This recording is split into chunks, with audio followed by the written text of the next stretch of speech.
की समस्याओं को सुलझाने की क्षमता है और उससे बढ़ के आने वाले वर्षों में बिहार को बदलने का जिनके पास जज्बा है, जो बिहार को बदलना चाहते हैं, वो सारे लोग और या उनमें से ज़्यादातर लोगों को एक साथ आकर कोई नई प्रयास करने की ज़रूरत है।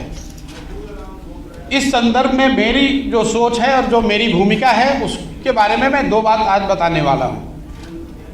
जैसा कि आप प्रेस में या अदरवाइज़ कई जगह मीडिया में स्पेकुलेट किया जा रहा है कि मैं कोई राजनीतिक पार्टी बनाने वाला हूँ या मैंने कोई राजनीतिक मंच बनाया है, ऐसी कोई घोषणा मैं आज नहीं करने वाला हूँ।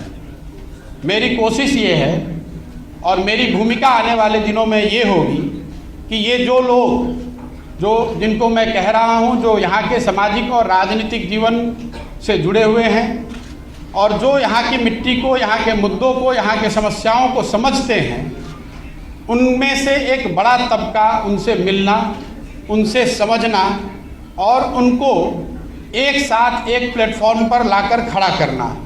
पहली मेरी भूमिका का पहला जो लक्ष्य है वो ये है, मैं मेरे साथियों के साथ पिछले 4-5 महीनों से हम लोगों ने करीब 17,500 ऐसे लोगों को चिन्हित किया है, उनसे संपर्क बनाया है। आने वाले 3-4 महीनों में मैं व्यक्तिगत रूप से इनमें से ज़्यादातर लोगों से मिलने वाला हूँ, उनसे बात करने वाला हूँ और जो जन सुराज की सोच है, गुड गवर्नेंस की जो सोच है और आगे उसको बिहार में उतारने के लिए, बिहार में उस चीज़ को, उस अवधारणा को ज़मीन पर लाने के लिए जो करने की ज़रूरत है, इस संबंध में उनसे मिलकर उनसे बात करने वाला हूँ। इस संदर्भ में मैंने पिछले 3 दिनों में कोई 150 लोगों से मेरी मुलाकात हुई। सैंपल के तौर पे जो 17,500-18,000 लोग हम लोग के साथ जुड़े हुए हैं, उसमें समाज के अलग अलग वर्गों के लोग, अलग अलग पृष्ठभूमि के लोग, राजनीतिक और गैर राजनीतिक दोनों। और मेरा अनुभव पिछले 3 दिन का ये रहा है कि करीब 90% लोग इस बात से पूरी तरह इत्तेफाक रखते हैं कि बिहार में एक सामूहिक नए सोच और नए प्रयास की ज़रूरत है। तो मेरी पहली घोषणा ये है कि अगले 3 से 4 महीनों के अंदर इन 17,500-18,000 लोगों के साथ संवाद स्थापित करना, उनसे समझना, उनसे जन स्वराज की परिकल्पना के बारे में चर्चा करना और अगर उनकी सहमति हो तो उनको इसका भागीदार बनाना, ये पहला लक्ष्य है। अगर इनमें से एक बड़ा वर्ग 2,000, 5,000, 3,000, मैं कोई संख्या अभी आपको एक संख्या नहीं बता सकता हूँ, लेकिन इसमें से बड़ी संख्या में लोग अगर एक साथ आए, एक प्लेटफॉर्म या एक अभियान के तहत जुड़कर आते हैं और वो मिलकर ऐसा तय करते हैं कि हमें किसी राजनीतिक संगठन या पार्टी की ज़रूरत है, तो उस पार्टी की घोषणा उस समय करी जाएगी। अगर वो पार्टी बनती भी है तो वो पार्टी प्रशांत किशोर की पार्टी होगी, ऐसी बात नहीं है। वो उन सबों की पार्टी होगी जो इस परिकल्पना से जुड़कर इस राजनीतिक संगठन के निर्माण में अपनी भागीदारी देना चाहते हैं।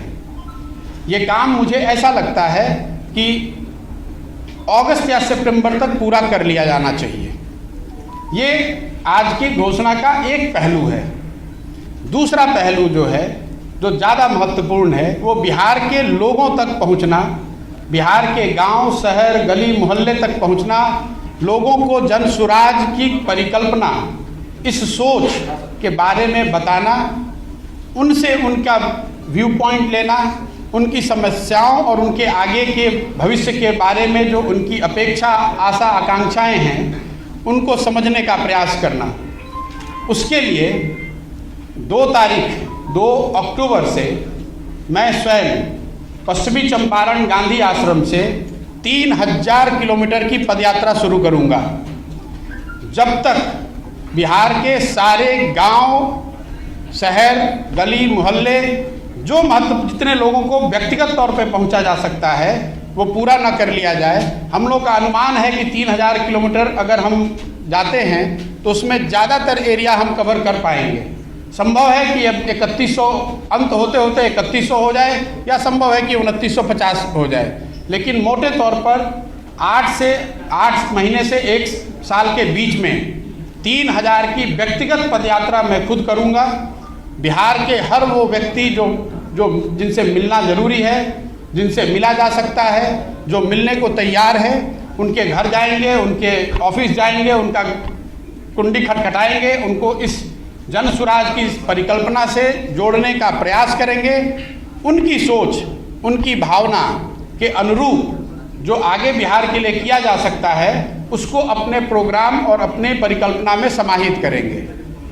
आज के तारीख में मेरे पास से ये 2 घोषणाएं हैं। इसके साथ आपके माध्यम से मैं बिहार की जनता को एक और आश्वासन देना चाहता हूँ कि मैं पूरी तरीके से जो कुछ भी मेरे पास है, जो भगवान ने मुझे बुद्धि शक्ति दी है, वो पूरी तरीके से बिहार के बेहतरी के लिए उसको समर्पित कर रहा हूँ। कोई सवाल नहीं है बीच में इसको छोड़ने का, कोई सवाल नहीं है कि इसमें कोई भी बीच में बाधा आए तो उससे घबराकर पीछे हटने का। आप में से कुछ लोगों के मन में पिछली घोषणा जो मैंने बात बिहार की थी उसको लेकर है कि आपने बात बिहार की घोषणा करी और फिर वापस 1 महीने के बाद आप बिहार नहीं आए। मैं आपका ध्यान आकर्षित करना चाहता हूँ कि बात बिहार की घोषणा फरवरी 2020 में करी गई थी। अनफॉर्चुनेटली मार्च 2020 में कोविड के वजह से हर जगह लॉकडाउन और पूरा जीवन अस्त व्यस्त 2 साल तक रहा। अब आप कुछ लोग ये कह सकते हैं कि अगर कोविड के दौरान आप बंगाल में काम कर सकते हैं तो बिहार में क्यों नहीं। वो इसलिए कि बंगाल में किसी बनी बनाई व्यवस्था के साथ काम करना था, बिहार में एक नई व्यवस्था बनानी है। बिहार में एक नई व्यवस्था बनाने के लिए मुझे 2 साल, 3 साल, 4 साल उसमें काम करना पड़ेगा। अभी यहाँ पर कोई इलेक्शन नहीं है, तो इस तरह के जिनके मन में सवाल है कि कौन सा इलेक्शन लड़ेंगे, किसके साथ लड़ेंगे, उसकी कोई परिकल्पना मेरे मन में अभी नहीं है। जैसा मैंने ट्वीट के माध्यम से बताया है, मेरा पूरा फोकस अभी बिहार के लोगों से जाकर मिलना, उनकी बात को समझना और जो जन सुराज की एक परिकल्पना है इसके साथ उनको जोड़ना है। मेरे पास कोई मंच नहीं है, अभी कोई पार्टी नहीं है, एक सोच है और एक इसको करने का जज्बा है। जो लोग भी इससे जुड़ना चाहते हैं उसका स्वागत है। मैं अपनी ओर से पूरी तरह से अपने आप को समर्पित कर रहा हूं।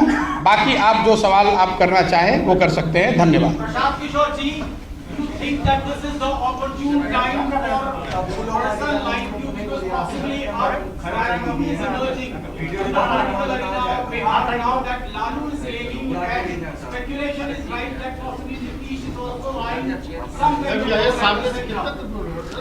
जैसा मैंने आपको पहले बताया कि बिहार में अभी कोई चुनाव नहीं है। चुनाव